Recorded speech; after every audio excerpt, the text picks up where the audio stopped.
야, 깨지면은 손절매를 하고, 예? 그리고 올라가는 거는 계속 가지고 있어라. 네, 안녕하십니까. 강원국입니다. 네, 여러분, 오늘은 저랑 같이 한번 역사를 배워보시죠. 독일 역사, 이런 거 아니고요. 추세 추종 전략의 800년 역사를 한번 같이 배워보시겠습니다. 네, 이거를 보면은 금융시장에 대해서 이해력이 더 빨라질 수 있을 것 같습니다.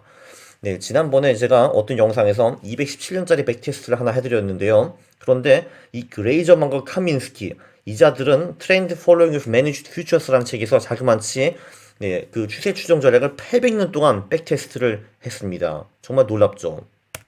네, 바로 그게 이 전략입니다. 여러분, 추세 추종을 800년 동안 끈질기게 따라 하셨으면은 얼마를 벌 수 있었는가? 1원이 1경원 곱하기 1경원 곱하기 10만 배가 됩니다. 네, 저는 사실 조 단위도 상상하기가 좀 어려운데 그 조가 만 개 쌓여야지 경이 되고, 근데 그 경을 경으로 곱한 다음에 또 10만을 곱하는 거예요. 네, 추세 추정 전략. 네, 굉장히 훌륭한 전략이죠, 여러분. 계속 우상향 합니다. 지난번에 영상 39번에서 217년짜리 전략들을 소개해드렸습니다. 그때 아마 나온 전략이 5개인가 6개 정도로 기억을 해요. 상대 모멘텀, 그 추세 추정과 똑같은 절대 모멘텀, 뭐 밸류, 뭐 저변동성, 캐리, 뭐 이런 거였죠. 네, 그런데 여기는 800년 백테스트도 있습니다. 추세 추종이나 절대 모멘텀이나 똑같은 거예요. 한마디로 최근 12개월 동안 가격이 올랐나 내렸나 보고, 올랐으면은 매수하고 그 자산을 매수하고, 내렸다 하면 그 자산을 공매도하는 그런 전략입니다. 그리고 한 달에 한 번 리밸런싱을 하고요. 물론 한 달에 한 번 사고 판다는 거 아닙니다. 왜냐하면 상승장이 오래 지속되면은 계속 매수 상태로 있을 수가 있거든요. 그래가지고 상승장이 꺾였다, 그때 공매도로 넘어가는 겁니다. 그리고 비중은 어떻게 했냐면은 시장이 아무래도 많을 테니까 이 양반들은 리스크 조절을 했습니다. 그러니까 주식이나 금 같은 변동성이 굉장히 높은 시장에는 금액을 적게 투입하고, 채권 같은 변동성이 상대적으로 낮은 그런 시장에는 좀 더 많은 금액을 투입을 했습니다. 네, 1223년 제가 찾아보니까요, 이때 징기스칸이 아직 현역이었습니다. 아직 살아 있었어요. 이 양반이 27년이 죽거든요. 근데 이때도 데이터가, 특히 월별 데이터가 있었던 시장이 몇 개 있었습니다. 원자재, 채권, 외환시장의 역사는 생각보다 긴 겁니다. 네, 왼쪽 그림에 보시면은 몽골, The Last Power of Genghis Khan 이란 영화가 있었죠. 이분이 아직 현역이었습니다. 네, 오른쪽을 보면은 세계 지도인데요. 네, 당시 몽골 엠파이어가 매우 컸고, 한국은 찌끄레기 같이 있는데 거기 고려 시대였고요. 네, 유럽에는 그 신성 로마 제국, 뭐 키예프 러시아 제국 이런 게 있었고, 중동과 아프리카는 그때 당시 아랍 제국이 차지하고 있었네요. 티베트 왕국도 꽤 크네요. 송나라는 아직 살아있었고, 네, 재밌습니다. 자, 금융시장의 수는 13세기에는 몇 개 없었죠. 대여섯 개로 시작을 했다가 점점 늘어나가지고 중세시대는 그래도 10개가 넘어갔고, 네, 한 17세기 되니까 20개가 되고, 지금은 한 80개가 넘어갔습니다. 도대체 어떤 시장일까요? 네, 원자재 시장이 압도적으로 많았습니다. 왜냐면은 옛날 중세 시대 때로 사람들은 원자재를 거래하고 살았겠죠. 그래서 가격도 측정이 된 거고요. 네, 제가 그 동그라미 쳐놓은 거는 그냥 내 마음에 꽤 드네 하는 이제 그런 시장들입니다. 치즈 맛있죠? 커피, 옥수수, 그래, 다 먹는 거 좋은 거야. 야, 라이프 캐틀, 미래 고기, 이거 진짜 좋죠. 라이프 캐틀. 그치, 미래 소고기네. 몰트, 이거 맥주에 들어가는 걸로 알고 있고요. 라이스, 밥 먹어야죠. 그죠? 여기서 정말 아쉬운 거는 왜 퍼크밸리 서무시장이 없는 겁니까? 삼겹살 어디 갔어, 삼겹살? 네, 그 후에, 그치, 위트, 그렇지, 밀, 빵을 먹어야죠. 이것도 중요한 거고요. 네, 여기서 뭐 채권이나 외환 같은 거 보면 굉장히 추억의 상품들이 많이 있네요. 뭐? 그 베니스 프레스티티? 야, 옛날에 베니스 채권이 잘 팔렸나 봅니다. 지금은 진짜 개뿔도 아닌데. 그리고 제가 함부르크에서 살았지 않습니까? 그래서 함부르크 마르크 대 비엔나 크라운 외환 시장, 이런 것도 굉장히 추억이 돋는 그런 시장이네요. 이게 한 19세기에 사라졌겠죠? 뭐 중세 시대는 잘 나간다 봅니다. 이런 것들이. 그 1223년부터 2013년까지 790년 동안 꾸준히 추세 추정을 했다. 지난 1년 전과 비교해 보니까 올랐네. 매수. 떨어졌네. 공매도. 한 달 후에 가서 야, 어떻게 됐나 또 한번 보자. 이런 식으로 790년만 버텼으면은 복리 수익 13.0%. 네, 13.0%가 별거 아닌 것 같지만 복리이기 때문에 그래 이 1원이 1경 곱하기 10만 배가 되는 겁니다. 네, 그리고 스포일러를 날려드리면은 뭐 금리, 인플레, 상승, 하락장 상관없이 추세 추정 포트폴리오는 잘 먹힙니다. 그런데 우리가 어리석게도 그냥 주식, 채권, 원자재 시장에 분산 투자를 했다면은 겨우 복리 4.8%입니다. 예, 저는 이런 거를 보면은 그 장기적으로 그냥 진득하게 매수해가지고 장기 보유하는 이런 전략은 솔직히 20세기만 통한 거 아닌가 싶습니다. 왜 그런 말 많이 하잖아요. 주식을 일단 사놓고 그냥 장기 보유하는 거예요, 장기. 저는 이게 아닌 것 같아요. 주식 추정이 훨씬 더 낫죠. 그죠? 네, 그 추세 추종을 한번 고금리, 저금리 환경에서 분석을 해봤습니다. 이걸 보면은 14세기부터 21세기까지 금리가 정말 많이 변동하는 것을 볼 수가 있습니다. 평균 금리는 700년의 평균을 내보면 5.8%래요. 근데 그거보다 훨씬 더 높을 때도 있었고, 그거보다 낮았을 때도 있었습니다. 기본적으로 중세 시대는 자본이 부족했기 때문에 금리가 좀 높아 보이고요. 한 17세기부터 금융이 그래도 꽤 발달을 했나 봅니다. 그래서 미국이나 영국 국채가 수익률이 5% 이하로 떨어졌고요. 그렇게 막 잘 가다가 이제 20세기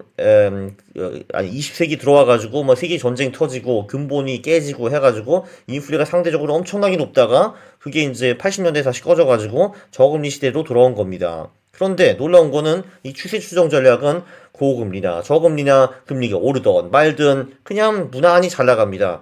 그 복리 수익이 꽤 높죠. 10에서 15%를 계속 유지를 하고 있습니다. 자, 인플레이션을 보면 어떤가? 인플레이션도 뭐 제가 알기로는 연평균 뭐 3, 4% 정도로 알고 있는데 그거보다 훨씬 더 높았을 때도 있었고 네, 심지어 디플레이션이 있었던 때도 꽤 있었습니다. 마지막 큰 디플레이션은 경제공황, 1920년대 말, 1930년대 초 이때 있었죠. 그런데 역시 추세 추정은 인플레가 높든 낮든 매우 높든 상관없이 또 꾸준히 수익을 가져다 줍니다. 물론 인플레이션이 10% 넘었을 때는 복리 수익이 15%, 좀 더 높기는 하는데 이걸로 이제 인플레이션 커버리지가 됐는지 좀 의문이긴 합니다. 그래서 인플레이션이 매우 높지 않은 경우에는 이 추세 추정 전략이 잘 먹힙니다. 추세 추종은 대하락장에서도 엄청 강하죠. 뭐 그럴 수밖에 없습니다. 왜냐하면 대하락장은 패닉이기 때문에 사람들이 엄청 투매를 하거든요. 그래서 가격이 엄청 떨어지는데 우리는 이때 공매도에 들어갔기 때문에 떼돈을 벌게 됩니다. 예를 들면 뭐 IMF 때 우리 공매도를 했다고 쳐보세요. 그러면은 우리는 1000에서 200으로 쫙쫙 내려갈 때 돈을 버는 거 아닙니까? 세계 최대의 하락장, 그 경제공황 20년대 말 이때도 우리는 추세 추종을 썼으면은 1928년부터 1930년까지 아주 큰 돈을 벌 수가 있었습니다. 손실 구간도 이게 정말 놀라운 게 그냥 바이 앤 홀드 매수 플러스 보유 전략보다 손실 구간이 엄청 짧습니다. 그 보면은 그냥 제가 알기로는 그냥 매수 플러스 보유를 했다면은 미국 시장에서 본전을 되찾는데 거의 한 20년 걸렸거든요. 그거보다 더 오래 걸렸던 구간도 분명히 역사상 있을 겁니다. 그런데 추세 추종을 했다면은 손실 구간이 거의 10에서 15% 정도로 단축이 됩니다. 예를 들면 역사적으로 그러니까 최악의 구간에 우리가 이제 매수 플러스 보유를 했는데 40년 동안 본전을 못 찾았다 하면은 추세 추종을 썼으면 우리는 본전을 4에서 6년 만에 되찾았을 수 있는 겁니다. 그래서 추세 추종이 정말 좋은 겁니다. 그냥 오르는 거는 사고 내리는 거 공매도 하고 이런 전략이죠. 자, 여러분, 그러면은 이제 여러분들이 상승장이다. 야, 지수 사고 하락장이네. 인버스 들어가자 하기 전에 그 경고 드릴 사항이 좀 있습니다.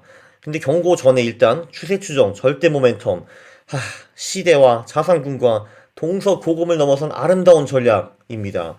우리 리카르도 선생님이 18세기인가 19세기인가 그 말 했죠. 리카르도 선생은 경제학 책이 늘 나오는 사람입니다. 비교 우위를 만드는 사람이죠. Comparative Advantage. 이분이 이 명언을 남겼어요. Cut short your losses and let your profits run on. 이라고 하셨는데, 야, 깨지면 손절매를 하고, 그리고 올라가는 거는 계속 가지고 있어라. 이런 명언을 남겼죠. 정말 훌륭한 사람이에요. 이분은 실제로 이렇게 투자를 해가지고 엄청난 돈을 벌었다고 합니다. 그리고 인간이 700, 800년 동안에 아무것도 바뀌지 않았다는 거. 이게 정말 아름답지 않습니까?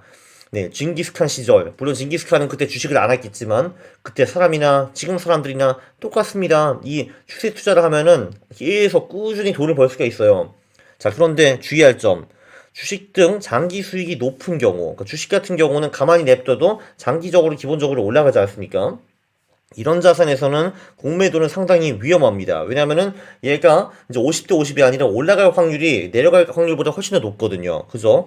그래서 제 생각에는 하락 시에는 이제 공매도 하는 전략도 괜찮습니다. 그냥 정말 대하락장에는 이걸로 돈을 벌 수가 있는데 대부분의 경우에는 이게 대하락장이 아니고 그냥 단순한 하락장으로 끝나고 다시 올라가는 경우가 훨씬 더 많기 때문에 현금이나 채권을 보유하는 것이 더 나을 것 같습니다. 이 조사에서는 이제 주식시장의 비중이 상대적으로 적었고, 그 장기 실질 수익이 0인 원자재, 외환, 이런 거의 비중이 커가지고, 이 매수 플러스 공매도 전략의 수익이 매우 좋았던 겁니다. 원자재 실질 수익은 0일 수밖에 없죠. 뭐, 금 같은 거는 뭐 700년 전이나 지금이나 뭐 가격이 거의 비슷할 겁니다. 인플레이션 정도만 커버할 수 있었고요. 밀값도 뭐 거의 비슷하겠죠. 뭐 빵 먹는데 뭐 갑자기 빵값이 뭐 지금 뭐 10,000원인데 뭐 100년 후에는 이게 그 실질 가치가 100만 원이 될 가능성은 없지 않습니까? 그죠? 네. 그 단점은 또 있는데 이 추세 추정 전략은 횡보장에는 당연히 잘 안 통합니다. 횡보장은 오른다 해가지고 들어가 보니까 다시 떨어지고 내린다 해서 공매도해 보니까 다시 올라가고 이게 반복되는 거잖아요. 자, 그럼 어떻게 해야 되는가? 코스피 같은 장은 지금 10년 정도 전부터 계속 횡보하고 있습니다. 제가 알기로는 2007년에 처음 2000포인트를 뚫었는데 지금도 2200인가 뭐 그러잖아요. 자, 그러면은 이제 이런 횡보하는 장들은 그냥 될수록 피하는데 물론 우리가 피하고 싶어서 그렇게 쉽게 피할 수 있는 것도 아니기 때문에 여러 가지 장에 분산 투자를 하는 것도 매우 중요합니다. 그러니까 한마디로 이 추세 추정 전략을 코스피, 코스닥 여기서만 하면 안 되는 거죠. 될수록 다른 시장들을 찾아가지고 거기서도 추세 추정 전략을 해야 됩니다. 그러면은 우리가 시장을 여러 개 분산 투자를 했으면은 그 중에 어떤 놈들은 그 추세 전략이 잘 먹히는 시장들이 분명히 나올 거거든요. 여기서 이제 돈을 벌어가지고 횡보장에서 까이는 그런 수익을 보존하는 수밖에 없는 것 같습니다. 참고로 특히 단기 추세가 강한 시장으로 보이는 그 시장은 제가 보기에는 가상화폐입니다. 네, 물론 가상화폐에서 공매도가 좀 쉽지 않다는 건 그건 저도 알고 있습니다. 그런데 여기도 한번 추세가 성립되면 쫙쫙 올라가는 게 좀 강한 것 같은데요. 네, 물론 그거는 저의 개인적인 이기는 합니다. 그런데 기본적으로 전 세계적으로 동서고금 자산구를 통틀어 가지고 추세 추정 전략 너무 잘 먹힙니다. 너무 아름다워요. 여러분들도 투자를 할 때 추세라는 거를 늘 고려하고 투자하시기 바랍니다. 감사합니다.